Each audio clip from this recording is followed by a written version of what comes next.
2016 থেকে ভারতীয় জনতা পার্টির প্রদেশ সভাপতিকে নাতে কাজ করা আমি শুরু করেছি। ত্রিপুরাবাসীর আশীর্বাদে 2018 9 মার্চ শপথ গ্রহণ করেছি। মানুষ ভারতীয় জনতা পার্টি এবং নরেন্দ্র ভাই মোদীর উপরে বিশ্বাস করে এক অভূতপূর্ব রায় দিয়ে শূন্য থেকে ভারতীয় জনতা পার্টি এবং আইপিএফটি নতুন সরকার বিশ্বাসের সঙ্গে তৈরি করেছে। আর সেই সরকারের সম্পূর্ণ বিশ্বাস ত্রিপুরা জনতা আমার করে রেখেছে। বিভিন্ন ডেভেলপমেন্টমুখী কাজ করার যে সিদ্ধান্ত আমাদের ছিল, সেই হীরা প্রজেক্ট হোক, হীরা প্লাস হোক, এডুকেশনে ডেভেলপমেন্ট হোক,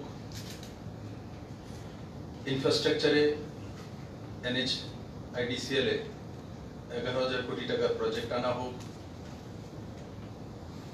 সাবরুমের ইকোনমিক ডেভেলপমেন্ট, সে SEZ economic zone, ICP logistic hub, high rise building, smart city, নতুন এয়ারপোর্ট, প্রত্যেকটা সেক্টরে ত্রিপুরা এক তীব্র গতিতে এগোচ্ছে। এগ্রিকালচারাল গ্রোথ 13.9%, নর্থ ইস্টের শুধু ছোট রাজ্যগুলোর মধ্যে প্রথম স্থান। সে মনরেগা ক্ষেত্রে হোক, এই পর্যন্ত 54 ম্যান্ডেজ, এভারেজ ADC-তে 70 ম্যান্ডেজের উপরে। এই সবগুলো MSP, FCA এর মাধ্যমে প্রকিউরমেন্ট, এগুলোর সঙ্গে ত্রিপুরার মানুষ আগে পরিচিত ছিল। মোদীজির আশীর্বাদের পর ত্রিপুরার মানুষ সেগুলো দেখেছে।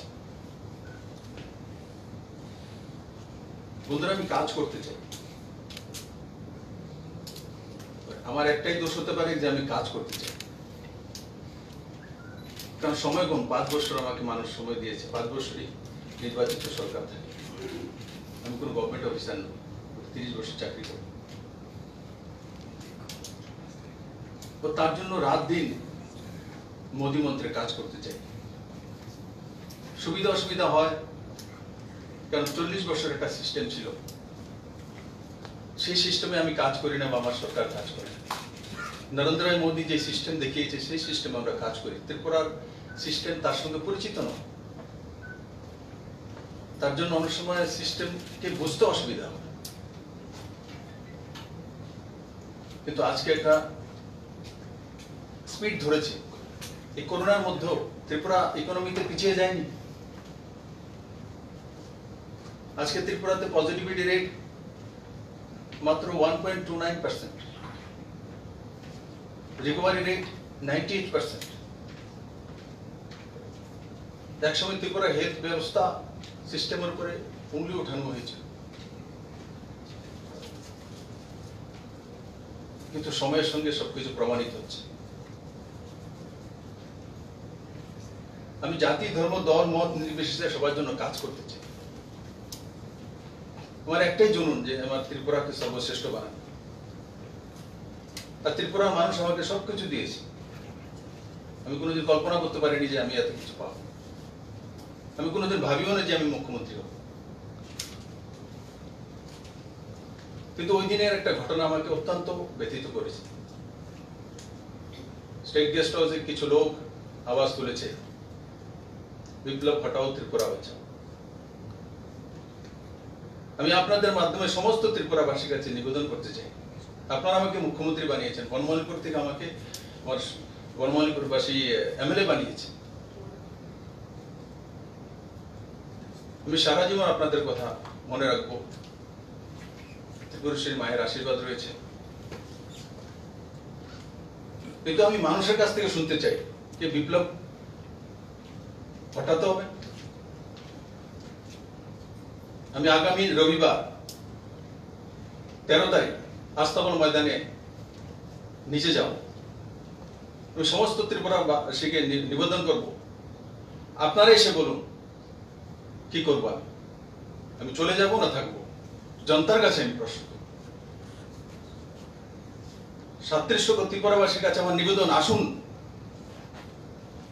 আগামী 13 তারিখ 2টায় আমি আস্তাবল ময়দানে যাব।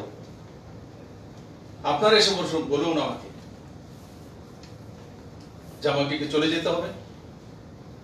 আপনারা যে রায় দেবেন সেটাই মেনে নেব এবং আমি আমার হাইকমান্ডের সামনে প্রস্তুত করব যে ত্রিপুরার জনতা এটা চাইছে। 4 জন লোক কি বললো সেটা ত্রিপুরা মানুষের রায় কিনা সেটা আমার জানতে হবে। আমি সমস্ত ত্রিপুরাবাসীকে আবারও আপনাদের মাধ্যমে করজোড়ে নিবেদন করবো, আসুন, যদি বিপ্লব ভালো লাগে সেটা বলুন, আর যদি না লাগে আমাকে বলুন। আমি কাজ করার চাই। কোন লোক মাফিয়াগিরি করতে চাইবে, জমির দালালি করতে চাইবে, উল্টো শুধু কাজ করতে চাইবে, তার সঙ্গে আমি জীবনও কম্প্রোমাইজ করব না, নেভার। আমার একটাই লক্ষ্য, ত্রিপুরার বিকাশ, ত্রিপুরার মানুষের উন্নয়ন, জব ক্রিয়েটার তৈরি করা, এন্টারপ্রেনারশিপ ডেভেলপ করা, সরকারি জব তৈরি করা, সেই দিশাতে কাজ করা। আমি আরেকটা বিষয় আপনাদের সামনে বলবো, আজকে 10,323 যারাই আছেন, যে ভ্যাকেন্সিগুলো এখন বেরিয়েছে তার জন্য প্রস্তুতি করুন, তৈরি করুন। আমার ভাই বন্ধুরা যারাই আছেন ধর্নায় বসেছেন, আপনারা ধর্নায় বসলে অন্যরা এই জায়গাতে চলে আসবে, জায়গাগুলো খালি থাকবে না। এডুকেশন ডিপার্টমেন্ট বেরিয়েছে, ম্যান পাওয়ার ডিপার্টমেন্টও বেরিয়েছে, 9,000-এর কাছাকাছি পোস্ট বেরিয়ে গেছে। আপনারা ধর্না বসে থাকলে অন্যরা এই ফর্ম ফিল আপ করে চলে যাবে। আপনারা তার জন্য প্রস্তুতি নিন। এজ রিডাকশন দেওয়া হয়েছে, ধর্না বসে আপনাদের লোকসান হয়ে যাবে, কারণ আপনাদের জায়গায় অন্য কেউ কোয়ালিফাই চলে আসবে। আপনারা কোচিং নেই, তার জন্য প্রস্তুতি করুন। সরকার ব্যবস্থা করেছে, সিস্টেমের বাইরে গিয়ে সরকার করতে পারে না, সিস্টেমের থেকে করা হয়েছে, কিন্তু তার জন্য আপনাকে প্রিপারেশন নিতে হবে। তাই বন্ধুরা, আমি আবারও আপনাদের মাধ্যমে করজোড়ে নিবেদন করব, আমার সমস্ত ত্রিপুরাবাসী, জাতি, দল, মত নির্বিশেষে আসুন আস্তাবল ময়দানে, এসে বলুন বিপ্লব দেবকে কি করতে হবে। যদি যাওয়ার হয় আপনারা বলুন, ত্রিপুরাবাসী যখন বলবে আমি চলে যাব। আর যদি ত্রিপুরাবাসী না বলে, যারা বলেছে তাদেরকে ত্রিপুরাবাসী সিদ্ধান্ত নেবে তাদেরকে কি করতে হবে। আর জনতা আমাকে যে সিদ্ধান্ত দেবে আমি সেই সিদ্ধান্তই লাগু করব। জনতা সর্বোপরি, বাই দ্য পিপল সরকার, আর জনতার মাধ্যমেই আমি নির্বাচিত হয়েছি। আমি আবারও আপনাদের কাছে বলবো যে আমি কোনো অন্যায় কাজ করব না, আর অন্যায় শুনব না। আর যেই কাজগুলি বললাম, এই ধরনের কাজ আমি কাউকে করতে দেব না। না ফেন্সিডিলের ব্যবসা করতে দেব, না ইয়াবা ট্যাবলেট আমার নজওয়ানকে জীবন নষ্ট করবে। আমি সবকিছু বন্ধ করে দিচ্ছি আমি বলবো না, চেষ্টা তো করছি, হাত তো দিয়েছি। আমি 40টা বছর একটা এমন একটা অসিস্টেমে একটা সরকার চলছিল, তাকে লাইনে আনতে একটা সময় লাগে। তারপরে সরকার সমস্ত দিকে ডেভেলপমেন্টের সবগুলো প্যারামিটার তৈরি করে দিয়েছে। আমার ত্রিপুরাকে কেউ রুখতে পারবে না। ত্রিপুরার জিত নিশ্চিত হবে, ত্রিপুরাবাসীর জিত নিশ্চিত হবে, কোনো কিছু হারাতে পারবে না। নরেন্দ্র ভাই মোদীর আশীর্বাদ রয়েছে ত্রিপুরা মানুষের সঙ্গে। তাই আমার সমস্ত সাংবাদিক বন্ধুদেরকে বলবো, আপনারা আমি যে বিষয়টা তুলে ধরলাম সেটা ত্রিপুরাবাসীর কাছে পৌঁছে দিন। আমি 13 তারিখ 2টায় আস্তাবল ময়দানে আসবো, আর মানুষের কাছ থেকে আমি রায় শুনতে চাইব। মানুষ কি চায় আমি চলে যাই, সাধারণ মানুষ কি চাইছে সেটা জানার জন্য আসবো। আর ওনারা যে রায় দিবেন সেই রায় আমি আমার হাইকমান্ডের কাছে রেখে দেব। কিন্তু দায়িত্ব আমাকে মানুষ দিয়েছে, তার জন্য আমি মানুষকে জিজ্ঞাসা করব।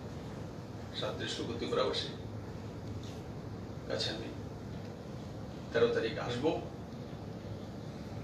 আমি আশা করি আমার সমস্ত ত্রিপুরা ভাই বোনেরা, গুরুজনেরা